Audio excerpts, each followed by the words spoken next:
Age of Mythology. No RTS game is even remotely as cool as this one. And I'm not just saying that because it has ripped myth units or even ripped gods. But wow, are they ripped. The reason why I'm saying it is because running around the world with a bunch of myth units accompanied by freaking god powers is just awesome. No other RTS game has ever done anything like that. And that's only one of the many reasons why Age of Mythology is one of the best RTS games you have ever or never played. And you can only imagine my excitement when I heard the game is getting a remake called Age of Mythology Retold. And what better way to celebrate this than by doing a challenge run? And not just any challenge run. Hi, I'm Amon, and I tried beating the whole campaign consisting of 32 missions without losing a single unit. Since the game consists of 3 factions, I decided to make this whole run a mini-series. This is going to be the first episode, and it focuses on the Greek campaign. It might only feature 10 missions, which doesn't seem much at first, but trust me when I tell you, it's plenty enough to make my life a living hell. But first, let's cover the rules of the run. The most important and obvious one is I'm not allowed to lose a single unit. Units that I can't control are out of my jurisdiction, even if I may potentially get control of them on a later occasion. If they can't take care of themselves, I'm not going to do it for them. Also, herdable animals like pigs, despite being controllable, are still animals and don't really classify as units. If I want to eat bacon, I'm gonna eat bacon, damn it. This is not a vegan-friendly run. Also, heroes can't really die in this game because they get revived when you bring somebody next to their corpse, or unconscious body, not sure which, but I'm still not going to allow them to drop to 0 health. And last but not least, I'm playing on the hardest difficulty. If I'm going to suffer, I'm going to do it properly. And on that note, let us begin. The story sets us in Atlantis, home of the idyllic... NANI? What is that thing? A Kraken? How did a Kraken end up in Atlantis? Well, anyway. The first step is to make some workers, to boost my economy. The second step is to make archers. If I'm going to do this Deathless, I'm gonna need a lot of them. In the meantime, the boys have finished off the Kraken. So the next step is to get a good position. See these 4 towers in the middle? My train of thought was, well, if there are towers here already, we might as well use them for defense. So I made a wall and put all of my units behind it. This is where they're gonna be striking from with the help of the towers. And right on cue, the first group of enemies arrive. I use my hero to bait them into the towers, and nothing happens. The towers are just for show. Alexa, cue up Frank Sinatra, That's Life. Thankfully, my archers aren't there just for show, so they get the job done. However, there's still the matter of destroying the ship they came with. The ship just spookily standing there, doing nothing. If I start attacking it with archers, it's probably gonna kill some of them, so I take the safe route and destroy it with catapults. Flying Rocks 1, Flying Dutchman 0. Wave 2 featured 2 more ships and 1 more Kraken. After dealing with the enemy units, my archers were out for more blood. Or in this case, ship planks. So they took care of one ship and then took care of the other. Heroes do extra damage to myth units, and a Kraken is a myth unit, so my hero took care of the Kraken. After that, I decided, if the towers they provided me with are fake, well, then I'm gonna make my own towers. Real towers. The next wave featured another Kraken and a ship full of units. Unfortunately, the workers that were building the towers ended up being targets, so I had to recall them to my town center. Thankfully, the towers and the archers worked together, and the town center cleaned up the rest. The subsequent attack cost me one of the towers, but the rest of it was easily defendable. The next one, however, well, that's a different story. The enemy sent 2 ships filled with units, and one of them was a Scorpion Man. Don't get me wrong, the Scorpion Man was easy. He for some reason didn't want to attack my walls, so he ended up outside. In the meantime, I made another layer of walls. If 1 can help me, then 2 can help me even more, right? But then this happened.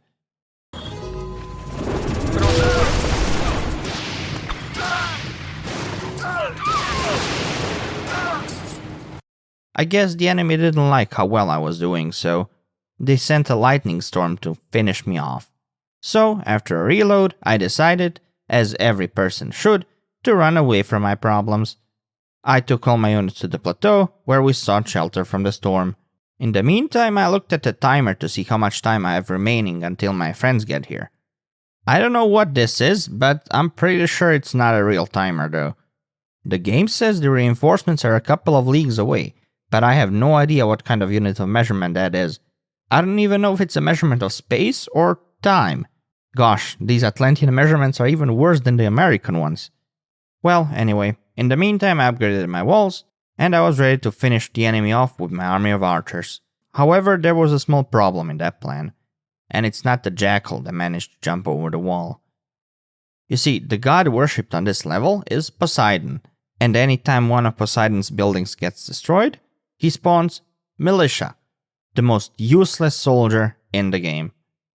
But hey, at least it's free. That's what people who play the game normally think. For someone who's playing Deathless, militias are a no-go. Literally, when the enemy destroys my building, I have to reset. Mark the key word in this sentence. The enemy. You see, Age of Mythology, as great as a game as it is, it allows you to destroy your own buildings with a press of a button. If you press delete while the building is selected, it'll be destroyed, and no militia will come out. So I preemptively destroyed all my docks. Work smarter, not harder. In the end, the enemy brought a huge army to my base, but they couldn't handle all my archers. I just baited them to follow me towards my gate, and then I took them down. And guess what? Even the decorative towers started attacking now. If that's not a sign that the gods were with me in this game, then I don't know what is. And in the end, we managed to do it. We fought off all the Kraken. But a mystery still remains to be solved. Who was the one who sent the Kraken after us? I guess we will find the answers on the next level. Alright, time for some answers. But more importantly, the game lets me build myth units now, so I'm going to take full advantage of it. But first, I needed to get rid of these pesky water snakes before they destroyed my ship. The plan on this level was very simple. Win as soon as possible. And when I said as soon as possible, I really meant it. I wasn't planning on getting any resources other than food for this level. Food is used to make villagers, villagers pray to get our favor, and you can use food and favor to make myth units. It's all coming together. To make even more food, I used my shiny rock power. The rock for some reason attracts animals, so we are literally having a feast for dinner. And judging by the amounts of chickens present here, I guess we're gonna have a winner chicken dinner. Okay, that was terrible. I'm sorry. To anyone still remaining after this joke, the next step was to choose which myth unit I'm actually going to build. Since the objective of this level is to destroy a building, I chose the Cyclops, aka the one with the club. Now it was time to plan for a defense. I've built walls to protect the south of my base, but for the north of my base, I decided on a different strategy. You see, I've been a StarCraft player for years now, and if there's one thing that games taught me, it was to wall off using buildings. So I decided to make a StarCraft tribute on this level. As you can see, the defenses served me well. There was a group of enemies that attacked, but they were easy to take down. Unfortunately, none of my buildings or walls can help me against incoming ships. I've started the level with a couple of ships, but turns out they are a liability. A liability that gets killed whenever enemy ships approach. And even though I have nowhere to run, and trust me, I've tried, I do have somewhere to hide. In the previous level I've ran from my problems, in this one I'm going to hide from them. Hide in the corner, where these ships are going to stay forever. In the meantime, I upgraded my Cyclopses with metal jackets, and now they are ready to attack, accompanied with a couple of heroes and archers. And hero archers. First, I took care of the two towers defending the enemy base. After that, I ran into an attack wave. Since the archers don't do much damage to the buildings, I decided to use them to pull the attack force to my base. And now it's a showdown between my 7 Cyclops kill team and the enemy town center. First, I get attacked by what was supposed to be the next attack wave. In the meantime, I use the Pestilence God power to prevent any more units from spawning for the next minute, and I carefully micro my Cyclopses until the town center is down. Then a strange pigman spawns with a couple of bodyguards. He must have been the one who sent the Kraken after me. But the Kraken is a Norse unit. He's playing Egyptians. How did he manage to get his hands on one of them? Oh well, I guess we'll never know. I took care of the bodyguards, and after that, I took care of the pigman himself. Unfortunately, it would appear my Cyclopses didn't swing their clubs hard enough, because the pigman survived. And I do not tolerate failure, so the Cyclops are getting banished from this run. And worse yet, the pigman escaped using a giant fish. So now we have a mystery involving a pigman, a kraken, and giant fish. Our next mission is to try and figure out where those kraken originated from. And the prime suspects? The Trojans. They never really liked us. Maybe it's time to pay them a visit. On the wings of victory and the sweet feeling of a plan coming together during the last mission, I went very optimistically into the next one.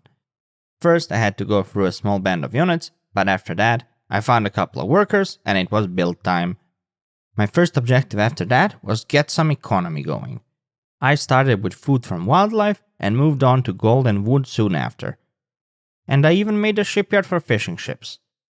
And then I started to wall myself in to protect myself. On this level, the objective was to inspect the enemy shipyards to see if they harbored any kraken there. And as we all know, the best way of thoroughly inspecting something is to dismantle it. There were two approaches to do that, a ground approach and a naval approach. Since there is a gazillion ground units next to the shipyard, I decided the best strategy would be to make a bunch of ships and attack them from the sea. And right on cue, the first enemy attack wave arrives. They focused on destroying my walls, but thankfully my villagers can repair faster than the enemy can do damage. In the end, my archers did the rest of the work.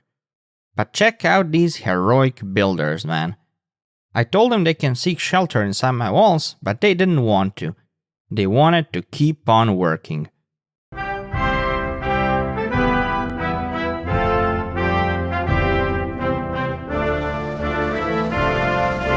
Now, in order to gain access to ships that are good against buildings, I need to choose a tier 3 god. It doesn't matter which one of these I pick since I'm not building myth units, but I went for the simp option, aka Aphrodite. After making a diverse army of different kinds of ships, I went for the assault. The enemy had 3 juggernauts defending the north side, and turns out they were a lot harder to deal with than I thought. I had to distract them with my hammer ship and pray they wouldn't hit the hammer ship, which was very low on health. After a couple of attempts, I took them out, and the way to the docks was clear.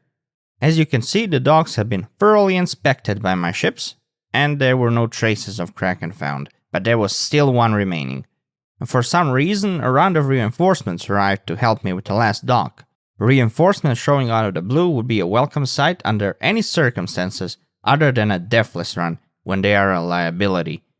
I told them to get inside my base, and this is gonna be the last time I touch them. The docks to the east has much weaker ships defending it. However, ships weren't even the issue for this one. You see, the south of the map features a forward base I was supposed to take beforehand. But the base had towers and stuff defending it, so I said no thanks. And because I said no thanks, I had to evade tower shots during my assault. So kids, the moral of the story, always say yes whenever someone's offering you something. After that, we thoroughly inspected the other docks, but also found no traces of Kraken. But that doesn't mean the Trojans aren't guilty. The last 2 missions I had a plan, and it went very well.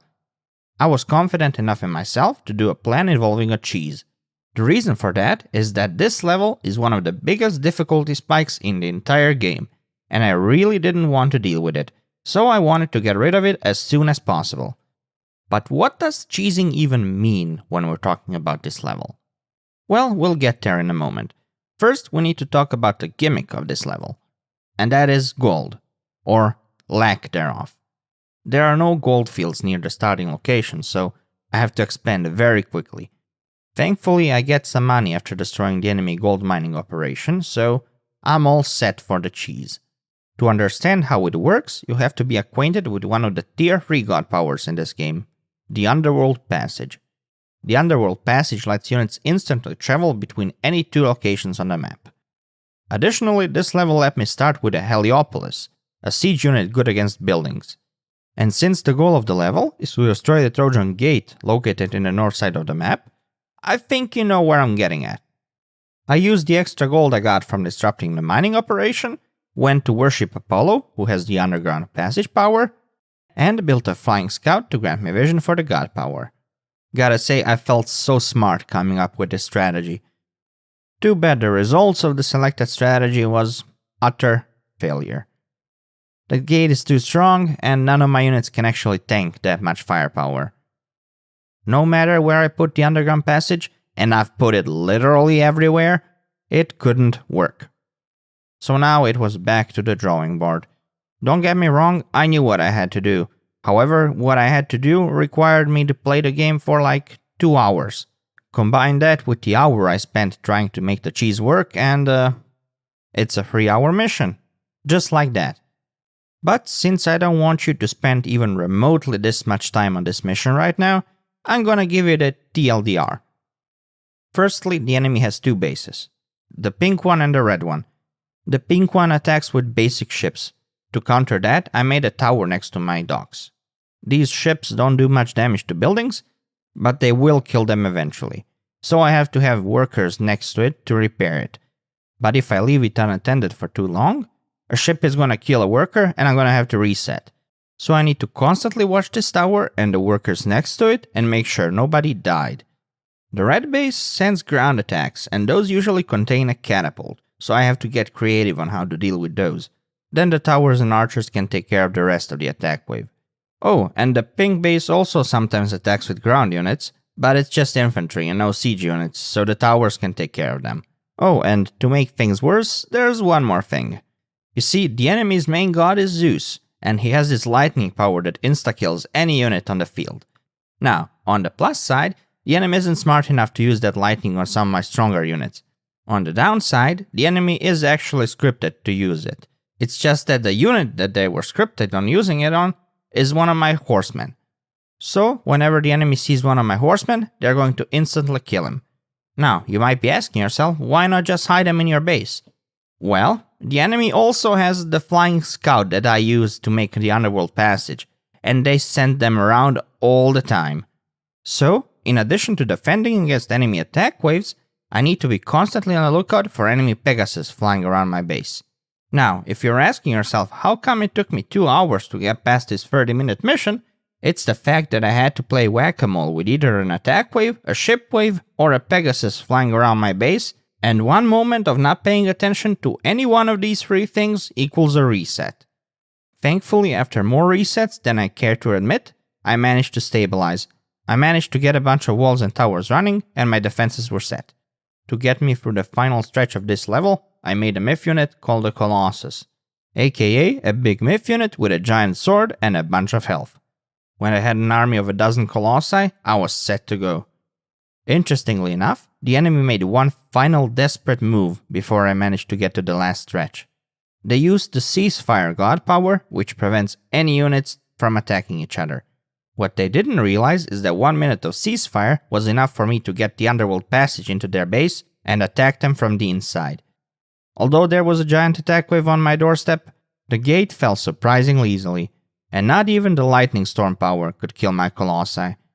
And thus, 3 hours of misery came to an end. After the clown fiesta that was the last level, I needed something to calm my nerves. An easy level, finally. Unfortunately, this level wasn't it. Even though this one is substantially easier than the last one, it still managed to give me a run for my money. The beginning is straightforward enough. Meet with one of my boys, defend him, and then use his base to defeat the Trojans. There is no pink base here, mind you. No naval assaults, no nothing.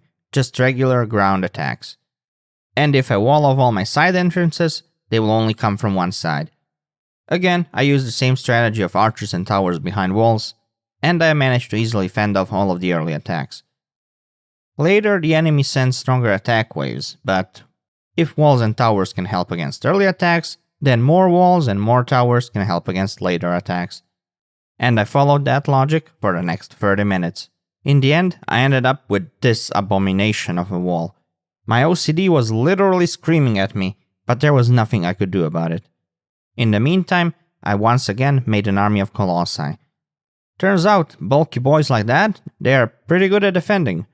Once I have reached critical mass in Colossi, it was time to move. Now, even though defending my base on this level wasn't that difficult, where this level truly gave me a run for my money was doing the objective. And the objective was to destroy the Trojan base. Last level, I only had to destroy the door. It was literally point and click at the objective until it's gone. Here, I have to destroy the whole Trojan base, which means I have to fight everything inside it. My first attempt at doing that went as poorly as you might imagine.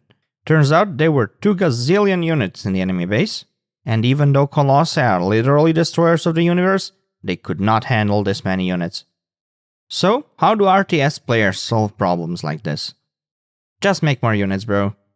On my second attempt, I attacked with a whopping 14 Colossi. I also decided to use their backdoor to attack them. They came from behind! Turns out, this was a good decision. But it definitely wasn't an overwhelming victory, that's for sure. There were still a gazillion units I had to deal with. Thankfully, Colossi are basically indestructible, so it wasn't that difficult to pull the damaged ones back.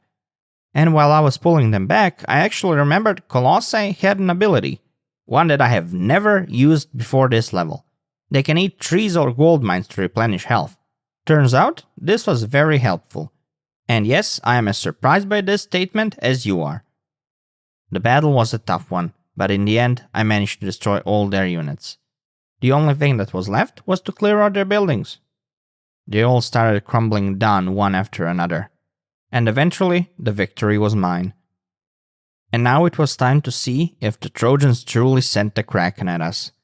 It was time to bring the fight straight to the Trojans' front door. The next level is one of the ones that I hated the most about this game. Why? Because the first part was so difficult and boring, and the second part was so awesome. Unfortunately, you have to beat the first part to get to the second one. But after years of needlessly struggling with this level, I have discovered the cheese. Forget about Deathless, forget about everything. If you have to take one thing from this video, I want it to be this one. The way to completely trivialize this first part of the mission. Now, the game wants you to gather a bunch of wood to make the Trojan horse. When starting a level, people usually concern themselves first with economy. This is completely false on this level. If you want to beat it as soon as possible, you need to gather the wood as soon as possible. So task all the workers except one to gather wood. The one remaining worker is going to gather food. Now, with the initial food supply, queue up a bunch of workers and let them gather wood. There's enough food to almost make maximum supply worth of villagers. The villager gathering food should make enough food to train the remaining couple of villagers. Initial enemy waves aren't that hard to deal with. If there are any enemy units trying to escape, hunt them down with the Prodromos, aka the brown horsey, or finish them off with the bolt power. When enough wood is gathered, tell all the villagers to start building the horsey. If the enemy units want to attack buildings, especially ones that shoot arrows like town centers or towers, well, let them. It'll occupy them for a moment. And you don't really need those anymore, since the Trojan horsey is almost done. And that's it, only 2 attack waves managed to come before I've built the horsey. And this is how you turn the painful beginning of this mission into something much, much more pleasant. If you think cheesing opponents is a term made in video games, you would be wrong. This level represents cheesing that was done about 3,000 years ago, where the Greek didn't want to do a frontal assault, so they cheesed the opponent, in this case the Trojans, by sending in troops within a horse. Now you have a couple of heroes sneaking around Troy, you commandeer a couple of siege towers, and you open the door for the remaining forces. At least that's how it's supposed to be. Deathless does things a bit differently. You see, when you destroy the door, the enemy triggers a giant lightning storm. But even if I dodge this storm, the enemy fortresses that need to be destroyed start spawning a bunch of units. And there is definitely gonna be casualties cleaning those up. But what is actually preventing me from destroying those fortresses beforehand? Well, as it turns out, very little. There is one fortress east of the gate and it has literally 0 defenders. So I take it down with my siege towers. There are 2 fortresses west of the gate and they do have some defenders around them. Thankfully, these defenders are mostly myth units and they can be aggroed out of the fortress's range. Then the siege towers had free reign to take out one of the fortresses. The other one was a bit more difficult to deal with. It had a bunch of javelin throwers defending it. Now, ranged attacks do very little damage to siege units in this game. However, siege units don't do much damage to ranged units either. So, this ended up being a battle of attrition. Unfortunately, the siege unit being targeted came up short in that battle. Thankfully, I had a charge of restoration power to help my wounded siege tower. Doesn't matter if the unit is mechanical, the gods will heal it anyway. And now it was time to finish off the last fortress. A nice thing about Age of Mythology, as great of a game as it is that it usually lets you win if you beat the final objective. You may have a couple of primary objectives before that, but those can usually be skipped. In the end, it turns out Troy wasn't defeated by clashing their armies with the Athenians. Troy was defeated with 3 heroes and 4 commandeered siege towers. I guess one might say it was an inside job. Sorry, I couldn't help myself. After defeating the Trojans, there was only one question remaining.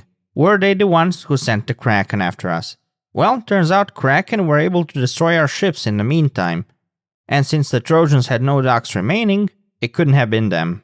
So we ended up destroying Troy on a hunch. A wrong hunch. Oops, my bad. Okay, no more playing detective. Now we will find an oracle who will commune with the gods and tell us who it was. And this is where we're gonna find him. Or rather, rescue him. After beating the initial couple of snakes, we rescue a group of centaurs, who are pretty solid archers and are gonna be a lot of help on this mission. And very soon, the liability of the level arrives. My favorite unit, the militia.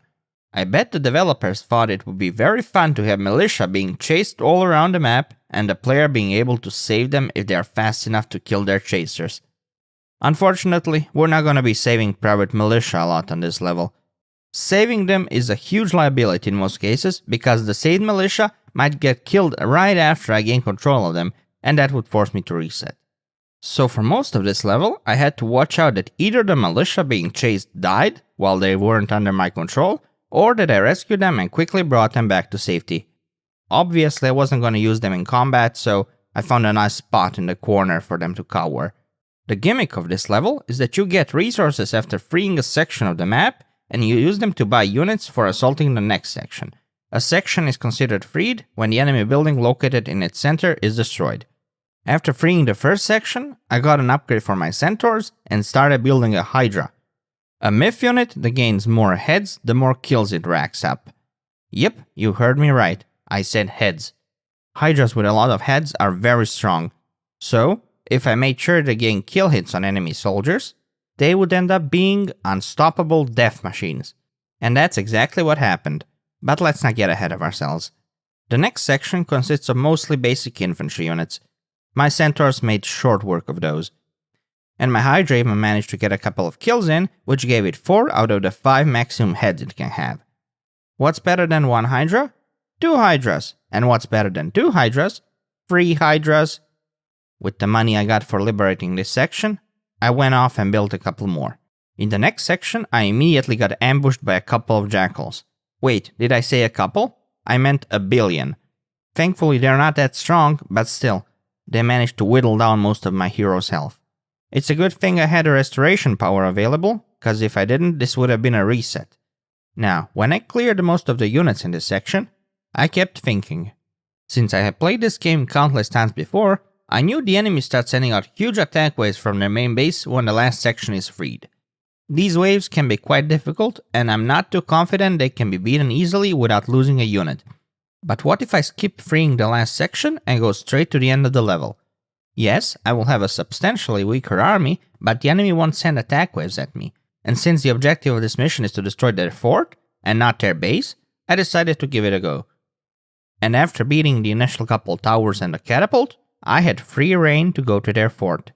I don't think the developers really intended for anyone to go down this route, cause there were a couple of very powerful myth units just strolling next to my units. I think not freeing the last section kinda bugged them out. Get it? Cause they are literal bugs. Anyway, I didn't take the centaurs for the final assault cause they shoot arrows, and arrows are weak against buildings. But these well-upgraded Hydras, together with the siege tower, can do all the damage I need. The final objective is defended by a couple of snakes, and I take those down, and I take the final objective down, and finally the oracle is free. And he told me something very interesting. The enemy is led by the king of Cyclopses. And suddenly, it all made sense. The Cyclops king told pigmen to attack Atlantis. The pigmen asked Loki to give him some Kraken to help him. When we managed to stop the pigmen, the Cyclops king then told the Cyclopses to spare the pigmen so he can escape. Now I just need to find out how the giant fish fits into all of this. Oh well, these are questions for later. Let's just stop the Cyclops king first. The next level's gimmick is quite obvious. There are 2 bases, which means the chance of me losing a unit is twice as high. Thankfully, by now I have mastered the art of defending myself in the early game. The first thing you can see is that the enemy has walled off my bases. That, however, is not a bad thing. Those walls have only one door, which means there is only one way they can enter my base. And if I place my walls just right next to the door, that door will serve as a choke point they have to go through to get to my base. And if I place a couple of towers behind those walls, nothing short of a catapult can help them get inside my base. However, the enemy does start attacking with catapults after a while, so to get rid of them, I usually need to get out of the base with one of my heroes and take care of them. Or hope they're dumb enough to walk into my tower's range. It's usually a 50-50 chance. But if I make a couple of layers of walls and towers, not even a catapult can help them. I do have to repair the walls and towers every once in a while, so I need to make sure my workers survive those repairs. But other than that, I can defend everything without any problems. And that includes the meteor strike the Cyclops randomly threw at me. And now, after the defense issue is settled, it's time for the offense issue. I think this strategy is going to seem familiar. It starts with a K and ends with Olossus. I just can't help myself. They are so strong and don't need babysitting. 2 of the most important things when you're playing Deathless. My Colossi are located in 2 bases.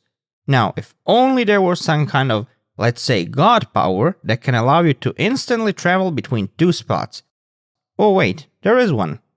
After I got to the enemy base, I found out that it was guarded by maxed out infantry units. Not even my 9 Colossi could bring them down on their own. They needed some ranged help from my archers. And with the help of my restoration power, we managed to bring everyone down. The objective of this level was to destroy 2 forts. I used my Colossi to destroy the one in this lane, and then I used the catapults to destroy the other one. Much easier than fighting 2 lanes of enemies, am I right? Okay, now I solemnly swear, no more Colossi in this run. Mainly because there are only 2 missions left, and none of them involve building a base. But reasons aren't important. Let's just assume I want more diversity in this run. I'm definitely doing this for you guys. Okay, the Cyclops King escaped into the underworld, and that's where I'm following him. It would appear he built some kind of giant door knocker. I don't know why though, he could have just used the bell next to the door. Seriously though, I was extremely concerned about this mission when I started this run. The gimmick of this level is that I have to destroy the giant door knocker while there are units constantly pouring in to help, which implies that I'm supposed to constantly lose units during this level. We start with a couple of heroes accompanied by centaurs. This level mostly consists of myth units, which means my heroes are going to be MVPs for most of it. Along the way we found a lion friend, and we proceeded to destroy this boulder. It supposedly prevents enemies from passing, but I have never seen it work. Although I have never seen it not work either, I always just destroy it and that's it. Then we proceeded to destroy the second boulder, but they managed to kill my lion, so I had to reset. But while loading my last save, I accidentally loaded a save from my previous level. I don't know how that could have happened though. My saves are always well named and logical. What happened next though was not logical at all. Mainly 2 of my god powers got replaced. And to make it even weirder, by an Egyptian and a Norse god power. And to top things off, loading a previous save or even restarting the level does not fix it. I had to hard reset the level from the menu to fix it. Then loading the last save gave me the correct powers. This was quite bizarre though, like one of the weirdest bugs I have seen ever. And I've played quite a lot of video games. But okay, moving on, we finally managed to destroy the second rock, and now it was time to destroy the door knocker. But before we got to it, I found 3 Medusa friends along the way. And they're one of my favorite units in the game. Why? Because they can turn any unit in the game into a rock. No matter how strong or weak. So I just point them at the strongest myth units, and you get one big paperweight. The door knocker's defenders were quite tough to deal with, but the Medusas definitely helped. And during all that time, I kept getting reinforcements. Unfortunately, those reinforcements weren't myth units, but ordinary soldiers, aka liabilities. I couldn't really use them to fight, but I did manage to find one good use for them. Destroying the door knocker. I used the myth units and heroes to defend, while they were the ones to take down the objective. Unfortunately, I wasn't the only one getting continuous reinforcements. Enemy reinforcements were appearing constantly. Thankfully, they usually ended up being myth units, so they weren't that hard to deal with. Most of my units were at very low health by the end of the level. Thankfully, I had a restoration power in my pocket, and I wasn't afraid to use it. At one point, even enemy builders started showing up. I guess they wanted to repair the knocker, but I gave the Cyclops King a taste of his own medicine with a good old lightning storm. Committing war crimes has never been sweeter. And that's it, level complete. Easy peasy. Easy peasy. Okay, gonna make a quick new rule here. Even if a unit dies during victory screen, it still counts as a death. So I redid the last part of the mission. Didn't even need a lightning storm this time. I committed all my war crimes the way the ancient Greek did, with a sword or a bow and arrow. When the Cyclops King saw what we did, he was very mad. In fact, he was so mad he sent an earthquake after us. And as you may already know, earthquakes in the underground deal a lot of damage. This one dealt so much damage that it left us stranded in literal hell. Welcome to the last level of the Greek campaign, the realm of Hades. And surprisingly enough, this level seems like the easiest one in the entire campaign. Unfortunately, only on paper. This is a no-build mission where you start with a couple of heroes and the enemy consists entirely of myth units. You just need to use the heroes to get rid of the myth units, and if some get damaged, you just wait a little bit and they gain health relatively quickly. There are no time constraints on this mission, so this is a relatively safe and easy strategy. And it works perfectly, until you get to the middle of the mission. In this segment, we find a river in the middle of hell, and we need to reach the other side. Thankfully, we get a ghost pirate ship that can transport all our units. Now, we just need to find a shore to land on. While searching for the shore, more pirate ships arrive. And the next part is where this mission turns from the easiest one in this campaign to the hardest one. And who else would be responsible for that than the Kraken? But first, let's talk about the Kraken's abilities, specifically the one ability it has. Turns out, the Medusa isn't the only unit that can instantly kill another unit. The Kraken has the ability to instantly destroy the first ship it comes across. And when the new ships arrive, that is exactly when two Kraken come after us. These new ships are supposed to be used as decoys, so the Kraken wouldn't destroy our main ship. Just feed the decoy ships to the Kraken and run for your lives. Unfortunately, that is not a strategy I can adopt in a Deathless challenge. Now, I can use my bolt power to instantly destroy one of the Kraken without any problems. But there is still one remaining. Unfortunately, my ships aren't fast enough to outrun it, and he's not interested to be baited to the shore where the heroes can destroy him. Honestly, this segment was the one that I feared the most throughout this run. I knew about the insta-kill Kraken, and I knew what the game expected me to do here.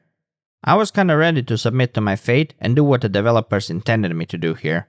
Intended everyone to do here. But that wouldn't make for a good video, now would it? No, I was determined to do this Deathless.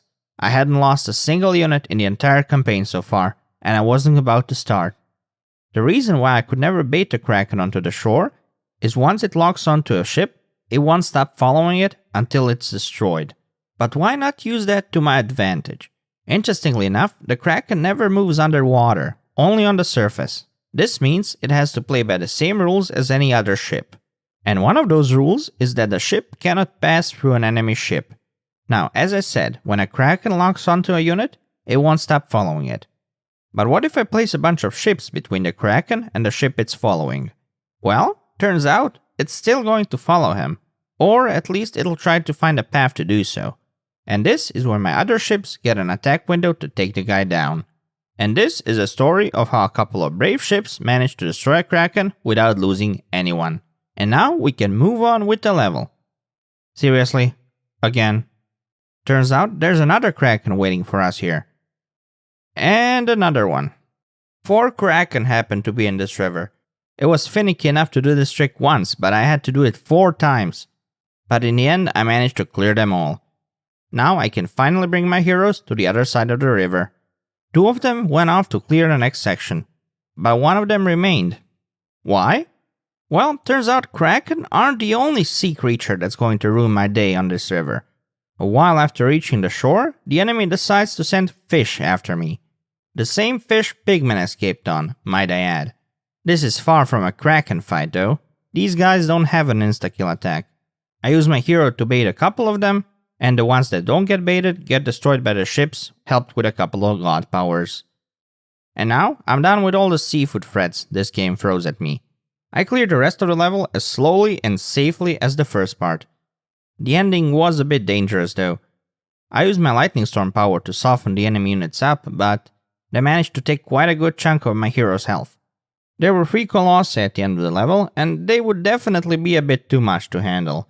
But I've used the most important lesson learned in this run, and ran away from my problems.